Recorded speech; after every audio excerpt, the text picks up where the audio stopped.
The movie lasted 2 hours. This book lasted me 3 months. Our lessons last 60 minutes. Guys, these are all wrong. We need to talk about the use of the word last and it takes. So last means dayanmak. Yani bir şey başlamış zaten, bir şey engel oldu ve durdu. Hani bitti demezsin. When you want to say sürdü, devam etti ve tamamlandı, bitti, you want to use it takes. So let's look at that book example. When I say this book lasted me 3 months, it's not wrong. But what I'm saying is 3 ay sonra bu yıprandı, yırtıldı, bozuldu, kırıldı vesaire. 3 ayda bitirdim demiyorum ben bunu. But if I said this book took me 3 months to finish, that's what I'm saying 3 ayda tamamladım, bitirdim. The movie example. So maybe I'm in the cinema and I said I only, keyword is I here, I only lasted 30 minutes in the cinema. Don't take that out of context. This basically means the movie was really bad, okay? I hated the movie and I sat there for 30 minutes trying to enjoy it, but I couldn't stand it. I just left. 30 dakika dayandım filmde, çektim gittim. And of course the lesson example, you cannot say our lessons last 60 minutes. Because you're saying hani 60 dakika en fazla dayanır. It sounds a bit silly. Our lessons take 60 minutes.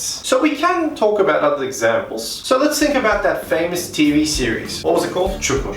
It's a bit ghetto gangster. Now Çukur was originally uncensored, but this only lasted 2 seasons. Burada ne diyorum ben? Çukur ilk başta sensörsüzdü. Ama bu sadece 2 sezon sürdü. Dayandı yani. Bir şey engel oldu, durdu. Of course, an episode of Çukur takes like 2 or 3 hours. Another great way to compare these two is to think about medication. So for this example, I'm going to take a painkiller, some medicine for my headache. I can use both here actually. I can say the painkiller took 30 minutes to kick in. Burada diyorum ki ağrı kesici etkisinin bana vurması 30 dakika sürdü. Burada bir engel yok, negatif bir durum da yok. Now in the next sentence, the painkiller lasted 3 hours. Burada diyorum ki yani ağrı kesicinin etkisi 3 saat sürdü. Dayandı anlamında ama diyor. Yani daha fazla gidebileceğini de vurguluyor. Bir şey engel oldu, durdu. Benim vücudum o kadar kaldırdı vesaire. So let's keep this video short and say it didn't take a long time. And I hope you lasted throughout the whole video. See you guys.